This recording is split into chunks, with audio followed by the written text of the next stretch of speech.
그는 얼어붙은 호수가 그를 삼키기 직전 마지막 몇 초만을 남겨두고 있었다. 점점 가라앉는 트럭 안에 갇힌 민재는 소리를 지르며 창문을 두드렸고 차가운 물이 목까지 차오르는 것을 느꼈다. 주변에는 사람 그림자 하나 없었고 아무도 도와주러 오지 않았다. 단 하나, 조수석에 앉아있는 걔를 제외하고. 이 점원 셰퍼드의 다음 행동은 단순한 충성심을 넘어섰다. 그것은 세상이 아직 설명하지 못한 어떤 것이었다. 생존 본능의 순간이었을까? 아니면 누구도 예상하지 못한 기적이었을까? 우리와 함께 이 이야기를 따라가 보세요. 여러분이 곧 보게 될 것은 동물, 생존, 그리고 흔들리지 않는 사랑의 힘에 대한 우리의 믿음을 다시 쓰는 연결의 증거입니다. 하지만 이야기에 깊이 들어가기 전에 이 영상에 좋아요를 눌러주시고 아래에 여러분이 어디서 보고 있는지 댓글로 알려주세요. 우리는 여러분의 이야기를 듣는 것을 좋아합니다. 특히 전 세계의 개를 사랑하는 분들의 이야기를요. 강민재는 그 길을 수백 번 운전했지만 오늘은 고요함이 유난히 무겁게 느껴졌다. 눈은 천천히 소용돌이치며 떨어졌고 강원도 춘천 외곽의 고속도로를 따라 늘어선 짙은 색 나무들의 재처럼 쌓였다.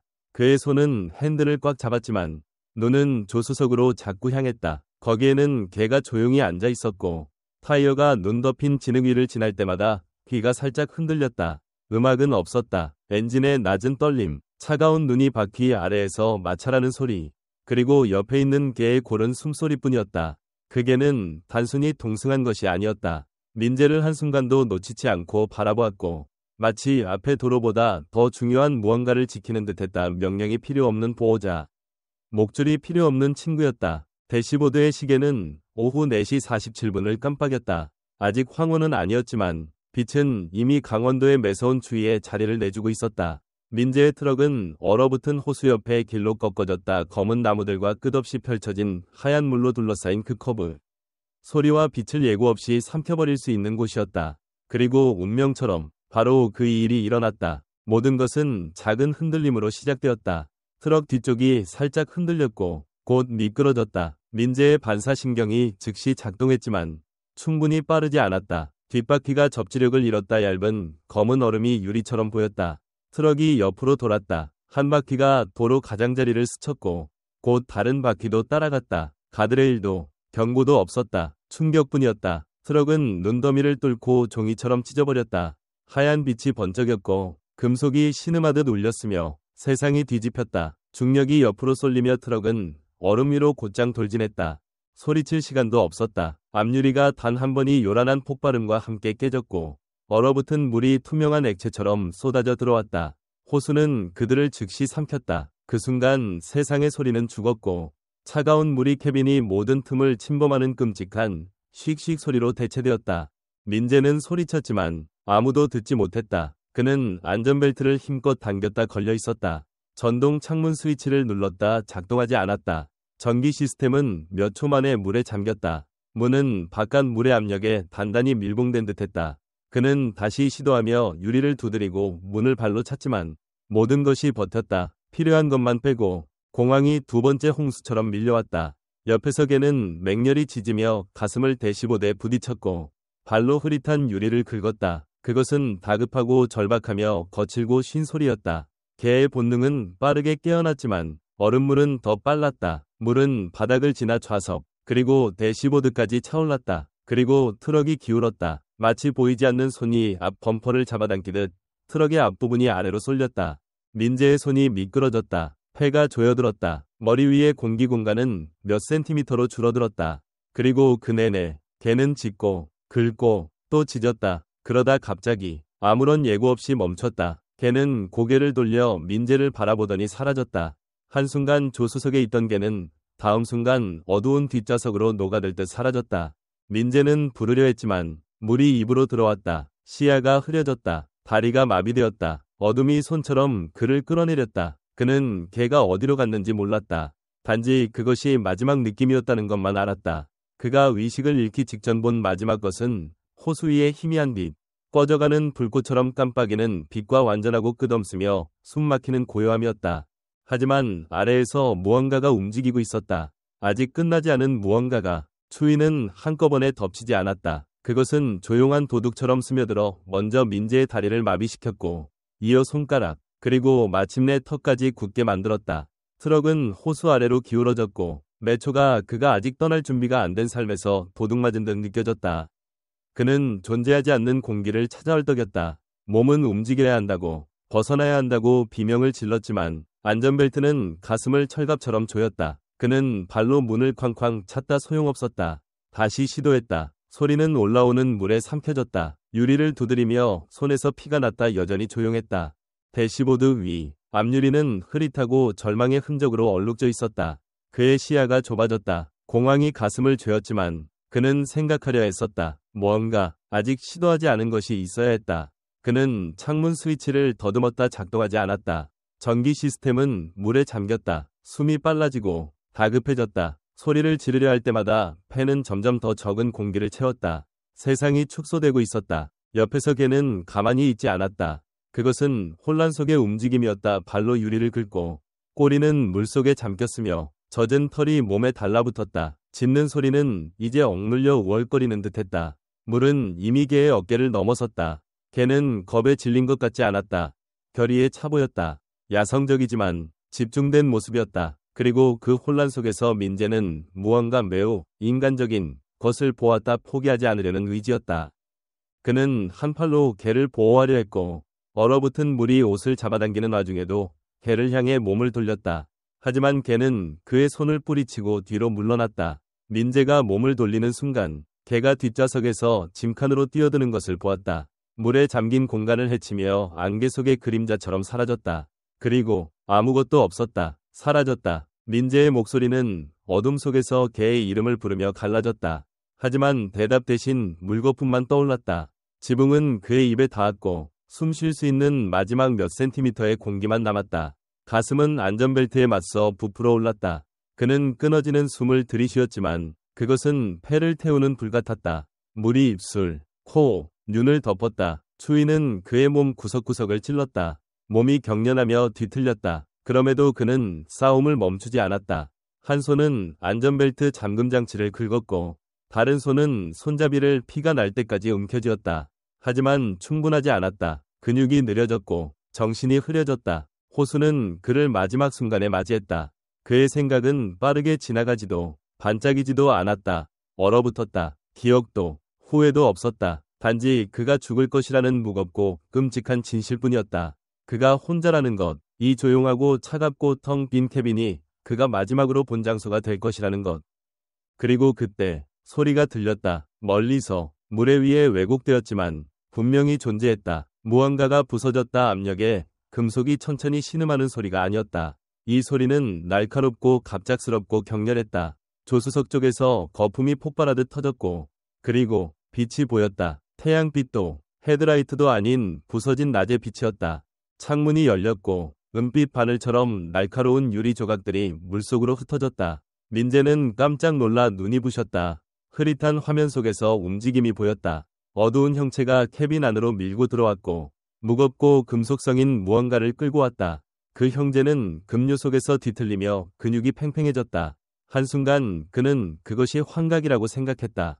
그러다 형체가 더 가까이 다가왔다. 그것은 개였다. 개가 돌아왔다. 눈을 크게 뜨고 몸을 떨며 턱으로 둥글고 단단한 무언가의 가장자리를 물고 있었다. 차바퀴였다. 녹슨, 무거운, 믿을 수 없는 물건이었다. 개는 밖으로 헤엄치려 하지 않았다. 그것을 안으로 끌어오려 했다. 그리고 그와 함께 창문이 산산조각 났다. 민재는 이해할 수 없었다. 이해할 여유가 없었다. 그는 반쯤 의식이 있는 상태로 손을 뻗었고 팔은 바람 속의 종이처럼 떨렸다. 개는 더 가까이 헤엄쳐와서 바퀴를 그의 가슴에 밀어붙였다. 개의 발은 트럭 문을 강하게 찼다. 압력이 바뀌었다. 그리고 위에서 물이 튀는 소리가 들렸다. 비명소리, 누군가의 목소리, 호수 위에 누군가가 있었다. 구조대가 오고 있었다. 하지만 그를 먼저 구한 존재는 아직 물속에 있었고 여전히 싸우고 있었다. 그리고 민재는 아직 벗어나지 못했다. 죽음이 가까워지면 시간이 느려지는 것이 아니라 왜곡된다. 물속에서 민재는 깨어남과 잠듦 사이 어딘가에 떠 있었다. 소리는 메아리가 되었고 빛은 구름 뒤에서 꺼져가는 별처럼 깜빡였다. 그의 몸은 이제 늘어졌고 싸움은 그의 모든 힘을 빼앗아갔다. 손가락은 차가운 어둠 속에서 무중력처럼 떠다녔다. 모든 것이 아팠지만 모든 것이 멀게 느껴졌다. 그는 가라앉고 있었지만 이상하게도 더 이상 급박함이 느껴지지 않았다. 단지 고요함과 끝만이 있었다. 그때 믿을 수 없는 소리가 들렸다. 물속에서 천둥처럼 고요를 찢는 부서지는 소리였다. 뼛속까지 느껴지기 전에 마음이 처리할 수 없는 소리였다. 격렬하고 날카로운 소리는 얼음 안개를 뚫고 민재의 눈을 번쩍 뜨게 했다. 흐릿한 화면 속에서 무언가가 움직였다. 완전한 빛은 아니었다. 움직임이었다. 어둠과 형체가 물속에서 조각난 듯 뒤엉켰다. 하지만 한 형제는 뒤엉키지 않았다. 그것은 밀고 나아가며 싸우고 가라앉는 트럭의 끌림에 맞서 헤엄쳤다. 그 개였다. 그리고 혼자가 아니었다. 이빨 사이에 크고 무거운 금속 물체를 물고 있었다. 물속에서 뒤틀린 모양 차 바퀴였다. 호수 바닥에서 끌어온 것, 어떻게 그것을 가져왔는지 아무도 몰랐다. 중요한 것은 개가 다시 여기 있었고 그것을 조수석 창문에 부딪히며 한 번, 또 한 번 때리고 있었다는 것이다. 발은 트럭 문을 강하게 찼고 매번 힘을 다해 휘둘렀다. 쾅! 거품이 다시 폭발하듯 터졌다. 유리가 또 한 번 금이 갔고 이번에는 부서졌다. 조수석 창문이 안으로 터지며 얼음처럼 차가운 물과 면도날처럼 날카로운 유리 조각의 소용돌이를 풀어놓았다. 민재의 몸은 압력 변화로 튕겨졌고 그 혼란 속에서 바퀴가 그의 품으로 떨어졌다. 끈질긴 개가 그것을 밀어붙인 것이다. 그의 폐는 소리를 지르고 싶어 타올랐지만 할 수 없었다. 손은 무언가 단단한 것을 잡으려 허우적거렸다. 젖은 털에 닿았다. 개는 돌아서 민재의 재킷 소매를 물고 강하게 끌었다. 그 순간 아무것도 의미가 없었다. 물리학도, 논리도, 생존 본능도. 하지만 개는 계속 끌었고 역으로 헤엄치며 민재를 부서진 창문 틀을 통해 끌어냈다. 날카로운 유리 조각이 개의 옆구리를 베었고 피가 천천히 퍼지는 붉은 구름처럼 그들 주위에 떠다녔다. 그럼에도 개는 계속 헤엄쳤다. 그리고 그들 위로 빛이 보였다. 호수 위에서 그림자들이 움직였다. 멀리서 왜곡된 외침 소리, 다시 물튀는 소리. 민재는 자신이 살아있는지 환각인지 말할 수 없었다. 하지만 팔이 보였다. 얼음에 들쭉날쭉한 구멍을 통해 뻗어내려오는 사람의 팔. 누군가 도착한 것이다. 민재가 물 위로 끌려 나오자 개는 찢어질 듯한 울음소리를 냈다. 고통의 소리가 아니라 포기하지 않겠다는 소리였다. 개는 짖고 다시 물속으로 들어갔다. 낯선 사람은 민재를 얼음 위로 끌어올리며 무전기로 응급구조를 요청했다. 민재의 몸은 폐가 마침내 공기를 들이마시며 경련했고 헐떡이며 색색거렸다. 하지만 그의 눈은 단 한 가지를 미친 듯이 찾았다. 개는 몇 초 뒤 떠올랐다. 피가 물과 섞여 목과 가슴을 따라 줄무늬를 이루었다. 순수한 힘으로 얼음 위로 기어올라 발톱으로 버티며 끌어올렸다. 그리고 달리거나 앉지 않았다. 민재를 향해 비틀거리며 걸어가 그의 옆에 쓰러졌다. 헐떡이지도 낑낑거리지도 않았다. 그저 조용히 떨며 거기에 있었다. 민재를 바라보는 눈은 마치 이렇게 말하는 듯했다. 당신이 끝나지 않았으니 나도 끝나지 않았어. 민재는 손을 뻗으려 했다. 손이 떨렸다. 개는 전혀 흔들리지 않았다. 부드럽게 머리를 민재의 어깨에 얹었고 주둥이에서 물이 뚝뚝 떨어졌다. 그리고 그 자리에 머물렀다. 호수 건너편에서 엔진 소리가 점점 가까워졌다. 누군가 보았다. 누군가 전화했다. 마침내 구조대가 도착했다. 하지만 그들은 첫 번째 구조자가 아니었다. 그를 구한 존재는 누구보다 먼저 그를 구했다. 구급차의 불빛은 눈 위에서 조용한 경고처럼 깜빡였다. 파랑, 빨강, 파랑, 빨강. 민재는 들것에 누워 응급담요에 쌓인 채 가슴이 오르락내리락했다.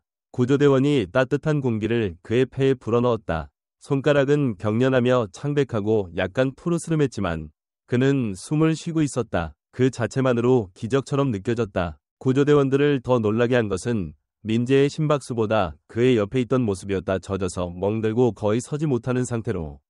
그 개는 붙잡히기를 거부했다. 주인 곁에 있으려는 공황 속에서 구조대원의 손목끈을 물어뜯었다. 앞발은 떨렸고 발 위의 깊은 상처는 진흙 눈 위로 피를 흘렸지만 개의 몸은 민재의 들것 옆에 굳건히 서 있었다. 마치 보이지 않는 임무가 본능보다 강하게 그를 그 자리에 붙들고 있는 듯했다. 아무도 말하지 않았지만 모두 보았다. 이것은 단순히 남자 옆의 개가 아니었다. 포기하지 않는 보호자였다. 민재는 충격 후유증과 저체온증의 어지럼증과 싸우며 간헐적으로 깨어났다. 눈을 뜰 때마다 하늘이나 사이렌 소리를 찾지 않았다. 단 한 가지를 찾았다. 그 개. 매번 그는 개를 찾았고 매번 걔는 그를 바라보고 있었다. 현장에 멈춘 한 목격자는 대시캠 영상을 멈출 수 없었다. 그는 그것을 구조대원과 소방관에게 즉석에서 보여주었고 전화기 화면이 구급차 안을 비추자 손이 떨렸다. 이거 봐야 해요. 그가 말했다. 그저 물가에서 기다린 게 아니에요. 뛰어들었어요. 몇 번이나. 저개가 금속으로 된 무언가를 끌고 있었어요. 바퀴나 뭐 그런 거요. 저개가 창문을 부쉈어요. 즉시 대답은 없었다. 그들은 영상을 보고 있었고 젖어서 멍든 그 개를 보고 있었다. 아무도 할 수 없는 것을 해낸 존재를. 결정은 논의 없이 내려졌다. 개는 민재와 함께 구급차에 실렸다. 둘은 나란히 묶이고 담요로 쌓였다. 마치 응급 절차에서도 그들의 유대는 무시할 수 없는 듯했다.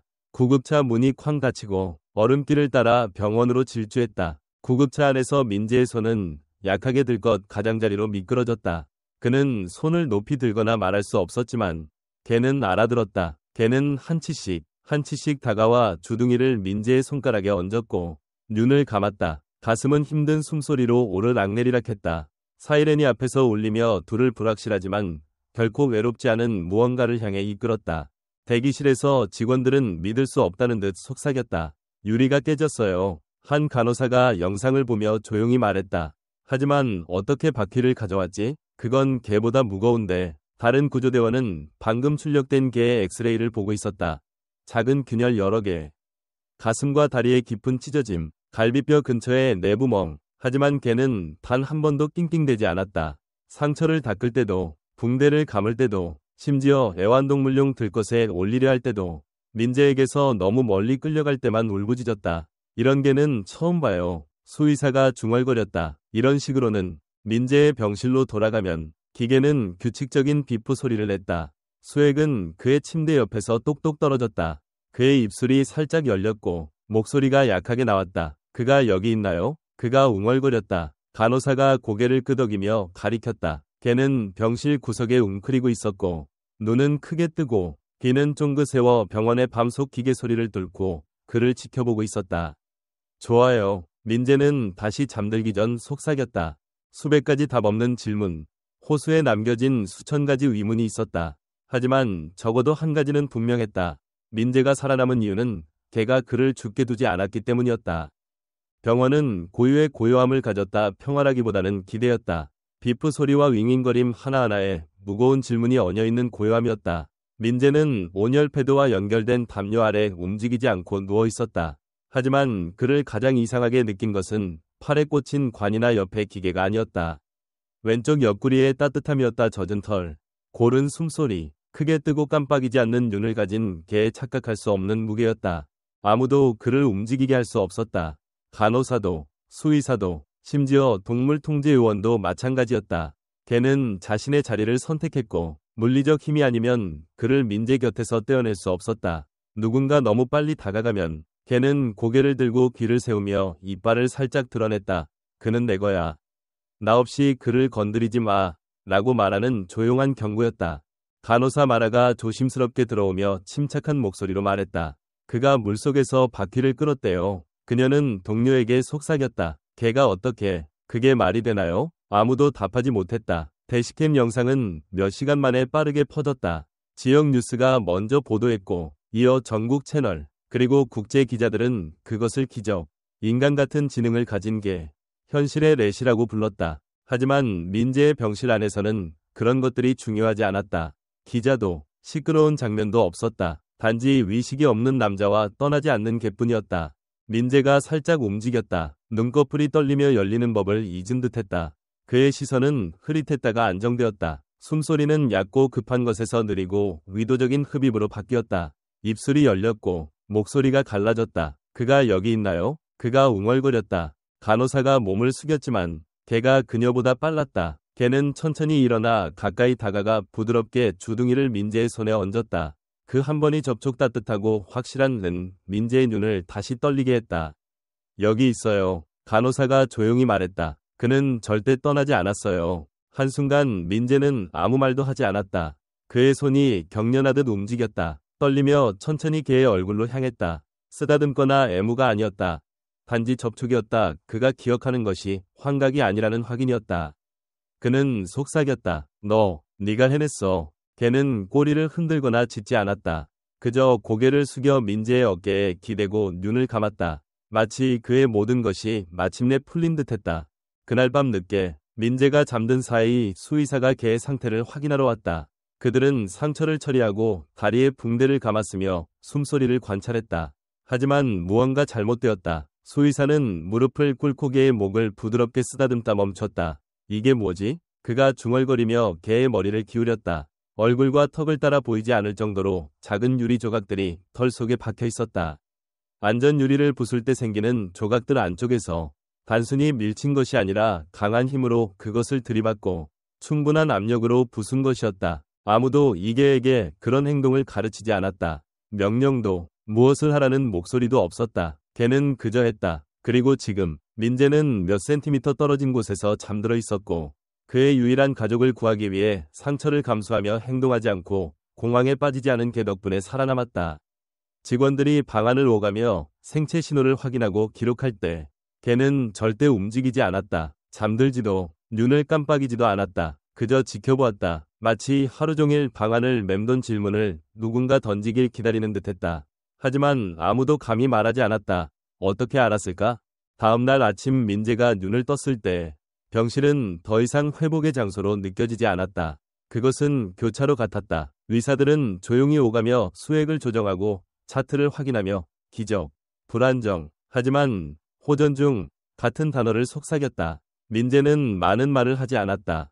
그는 그저 천장을 바라보며 가끔 구석의 의자를 눈으로 찾았다. 걔는 동상처럼 그곳에 앉아 있었다. 다리는 붕대에 감겼고 털은 여전히 엉겨 붙였으며 얼굴은 피곤했지만 당당했다. 가끔 그들의 눈이 마주쳤고 둘 다 깜빡이지 않았다. 오전 10시경 경찰관 대현수가 들어왔다. 그의 숨은 아직 밖의 추위로 희미하게 보였고 유니폼에는 눈이 묻어 있었다. 손에는 태블릿이, 눈에는 믿을 수 없다는 표정이 있었다. 민재, 그가 천천히 말했다. 이걸 봐야 해요. 직접 보지 않으면 믿지 않을 거예요. 태블릿 화면이 켜졌다. 대시캠에서 찍힌 영상이었다. 트럭이 가라앉은 직후 지나가던 운전자 중 한 명이 모든 것을 기록했다. 화면은 멀리 호수를 보여주었다. 고요함, 그리고 움직임. 검고 갈색의 형체가 물에서 튀어나와 금속으로 된 무언가를 끌었다. 그게였다. 녹슨 바퀴를 얼음 위로 끌고 있었다. 비틀거리고 미끄러졌지만 다시 물속으로 들어갔다. 물속으로 사라졌다. 10초, 20초, 정정 1분 중 대시캠은 모든 것을 기록했다. 그리고 물이 폭발했다. 조수석 창문이 거품과 유리 조각 속에서 바깥으로 터졌다. 걔는 몇 초 뒤 떠올랐고 헐떡이며 색색거리며 민재의 재킷 칼라를 이빨로 물고 깨진 얼음 가장자리로 맹렬히 헤엄쳤다. 몇 순간 후 호숫가에서 두 사람이 화면으로 뛰어들었다. 한 명이 물로 뛰어들었다. 카메라가 격렬히 흔들렸고 그리고 검은 화면. 경찰관 대현은 영상을 멈췄다. 손이 떨렸다. 당신 걔는 그냥 탈출한 게 아니에요. 결정을 내렸어요. 그 바퀴를 찾았어요. 유리를 부쉈어요. 그리고 돌아왔어요. 당신 때문에. 민재는 멍하니 화면을 바라보았다. 아무도 그걸 가르치지 않았어요. 경찰관이 덧붙였다. 명령받지 않았어요. 훈련받은 것도 아니에요. 그저 알았던 거예요. 그 순간까지 민재는 자신이 얼마나 죽음에 가까웠는지 깨닫지 못했다. 영상은 공황에 빠진 동물이 아니라 전략, 목적, 희생을 보여주었다. 그는 걔를 바라보았다. 걔는 천천히 눈을 깜빡이며 조용한 리듬으로 가슴을 오르락내리락했다. 난 이미 죽었다고 생각했어요. 민재가 속삭였다. 그가 나를 죽음에서 끌어냈어요. 마치 내 때가 아니라는 걸 아는 것처럼. 그날 오후 병원 로비는 기자들로 가득 찼다. 마이크, 카메라, 메모지 모두 같은 각도를 원했다. 기적의 각도. 익사에서 주인을 구한 영웅계. 훈련받지 않은 점원 셰퍼드가 수중 구조를 했다. 그들은 동상, 내부 멍, 개가 몇 반을 꿰맸는지 관심 없었다. 그들은 그 순간을 원했다. 헤드라인을. 하지만 민재는 인터뷰를 거절했다. 왜냐하면 이 이야기는 기적이 아니었다. 그것은 이해에 관한 것이었다. 연결에 관한 것이었다. 최초로 개를 치료한 간호사가 조용히 들어왔다. 손에는 마스크와 서류철이 들려 있었다. 유리를 분석했어요. 그녀가 말했다. 깨진 패턴은 바깥에서 안으로 힘이 가해진 걸 보여줘요. 누군가 탈출하려 한 게 아니에요. 바퀴로 창문을 부쉈어요. 의도적으로. 아무도 말하지 않았다. 그녀가 덧붙였다. 공황 상태로 마구잡이로 한 게 아니에요. 바퀴의 각도를 맞췄어요. 목표를 정했어요. 그건 본능이 아니에요. 그리고 그 순간 모든 것이 바뀌었다. 더 이상 단순한 구조 이야기가 아니었다. 그것은 더 깊은 무언가였다. 세상이 전에 보지 못했고 설명할 수 없는 것. 논리를 거스르는 강렬한 유대는 과학자, 훈련사, 기자들을 침묵하게 했다. 그리고 전혀 놀라지 않은 유일한 존재는 바로 그게였다. 사고 후 한 주가 지나 민재는 마침내 도움 없이 걸을 수 있었다. 적어도 신체적으로는. 정신적으로는 땅이 여전히 흔들렸다. 일어날 때마다 그는 먼저 개를 찾았다. 개가 거기 있으면 숨을 쉴 수 있었다. 없으면 얼어붙었다. 위려진도 그것을 알아챘다. 그들 사이에 보이지 않는 끈이 생겼다. 재난에서 단련된 깨질 수 없는 무언가. 그날 아침 민재는 병원이 예상치 못한 요청을 했다. 호수로 돌아가고 싶어요. 그가 말했다. 의사가 얼굴을 찌푸렸다. 아직 안정되지 않았어요. 그런 부상은 그걸 봐야 해요. 민재가 조용히 끊었다. 이해해야 해요. 여행은 침묵 속에서 이루어졌다. 사고 이후 눈은 딱딱하게 얼어붙어 혼란을 평평하게 덮었다. 하지만 민재는 볼 수 있었다. 트럭이 뚫고 지나간 검은 점. 얼음이 깨진 들쭉날쭉한 선. 이제 호수는 위험해 보이지 않았다. 고요하고 속이는 듯했다. 걔는 그 옆에서 차에서 내렸다. 다리는 붕대에 감겼지만 걸음은 단단했다. 공기를 킁킁거리거나 돌아다니지 않았다. 곧장 호수 가장자리로 가서 멈추고 앉았다. 마치 물 아래에서 무언가가 떠오르기를 기다리는 듯했다. 경찰관 대현이 팀과 함께 그들을 만났다. 그들은 완전한 복구 조사를 준비했다. 새로울 것은 없을 거라 예상했다. 단지 절차였다. 하지만 민재는 느낌이 있었다. 가슴에 남아있는 무거운 무게는 아직 끝나지 않은 듯했다. 1시간 후 다이버가 떠올랐다. 마스크를 벗으며 날카로운 목소리로 말했다. 아래에 또 다른 게 있어요. 팀은 처음 바퀴를 끌어올렸다. 걔가 끌어온 것. 녹슨, 오래된 것. 하지만 그 옆에 또 하나 같은 종류, 같은 크기. 이건 민재의 것이 아닌 다른 차의 잔해에 아직 붙어 있었다. 훨씬 더 오래되고 썩은 트럭이었다. 이 발견은 모두를 멈추게 했다. 또 다른 사고였나요? 민재가 물었다. 대현이 천천히 고개를 끄덕이며 노트를 넘겼다. 네, 약 6년 전이에요. 운전자는 찾지 못했어요. 그냥 사라졌죠. 그 뒤의 침묵은 차가운 공기보다 더 무거웠다. 민재는 걔를 보았다. 넌 내 바퀴를 먼저 찾은 게 아니야. 그가 중얼거렸다. 그걸 찾았지. 그들은 대시캠 영상을 다시 봤다. 이번엔 확대해서. 각도는 거짓을 말하지 않았다. 걔는 먼저 오래된 잔해를 향해 다이빙했다. 민재의 트럭에서 떠다니는 파편은 무시했다. 더 깊이 들어갔다. 그 특정 바퀴를 끌었다. 그리고 그것으로 민재의 트럭 창문을 부쉈다. 왜 그거였지? 누군가 속삭였다. 왜 다른 걸 안 잡았어? 걔는 대답하지 않았다. 당연히 그저 호수를 응시하며 서 있었다. 마치 호수가 그에게 무언가를 비친 듯. 오래전 무언가를 가져갔고 이제 그가 그것을 되찾는 듯했다. 한 기자는 그것을 우연이라고 설명하려 했다.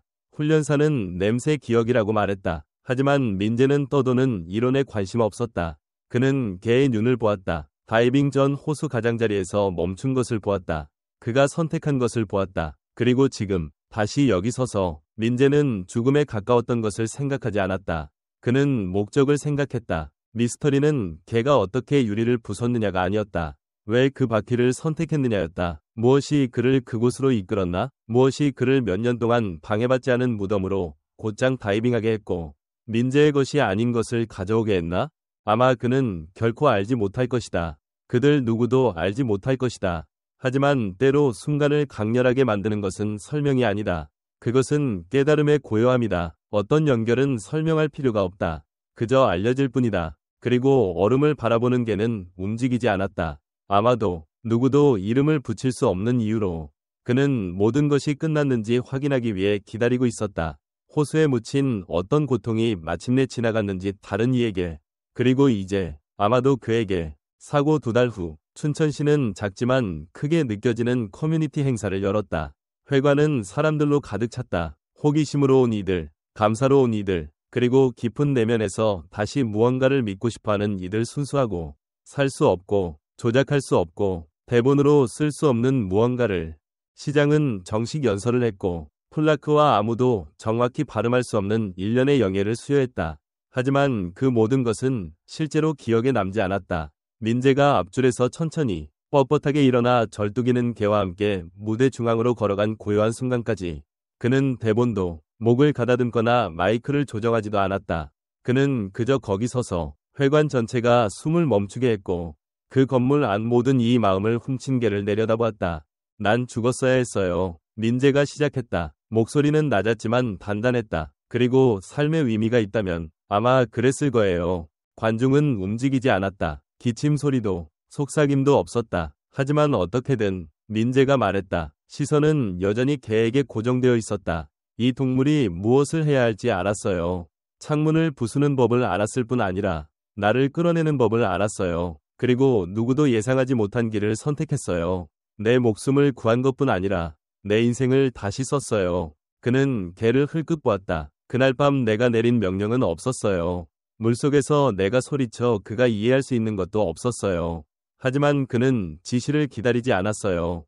그는 다이빙했어요. 몇몇은 눈물을 닦았다. 회관 뒤쪽의 아이는 자신의 셰퍼드를 더 꼭 안았다. 이 개가 나만 구한 게 아니라고 생각해요. 민재가 말했다. 목소리가 살짝 갈라졌다. 그는 기억을 구했어요. 내 기억이 아닌 것, 묻혀있던 것, 미완의 것, 그리고 아마도 그것을 물 위로 다시 올려놔야 했어요. 내가 앞으로 나아가기 전에 그는 시장이 작은 금속 메달을 리본에 달아 건네자 옆으로 물러섰다. 상징적이고 가볍고 반짝이는 제스처였다. 민재는 그것을 보고 개를 보았다. 말없이 그는 메달을 가져가 개의 목줄에 부드럽게 달았다. 그것은 전리품이 아니었다. 인정이었다. 그리고 개는 늘 그렇듯 아무 말도 하지 않았다. 그저 천천히 눈을 깜빡이고 민재의 다리에 어깨를 기댔다. 마치 그의 모든 것이 마침내 평화를 찾은 듯했다. 그 뒤에 박수는 터지지 않았다. 억지로도 아니었다. 그것은 마음에서부터 천천히 솟아올랐다. 마치 신성한 것을 목격한 듯했다. 건물 밖에서 민재는 차로 걸어갔다. 공기는 상쾌했고 거리는 조용했다. 그는 조수석 문에서 멈추고 개를 보았다. 준비됐어? 개는 조용히 앉았다. 아직도 머릿속으로 그 호수를 보고 있나? 민재가 물었다. 아직도 아무 말 안 할 건가? 그는 개 옆에 쪼그려 앉았다. 우린 네가 뭘 봤는지 알 필요 없어. 그저 그게 의미 있게 살아가면 돼. 개는 살짝 꼬리를 흔들었다. 그들은 행사를 떠났다. 의식도, 호위 차량도, 쫓아오는 헤드라인도 없이 단지 한 남자와 그의 개 우연이 아니라 더 깊은 무언가로 얽힌 두 삶. 그날 이후 민재는 일어난 일에 대해 많이 말하지 않았다. 그럴 필요가 없었다. 이야기는 스스로 말했다. 차가운 물 위에 헐떡이는 숨, 부서진 유리 조각, 어둠 속에서 조용히 내려진 선택을 통해. 그리고 그는 무대나 동상이 필요 없었다. 왜냐하면 춘천의 모든 작은 마을, 모든 기사, 그의 겨울 강원도에서의 속삭이는 이야기 속에서 그는 이미 전설이 되었기 때문이다.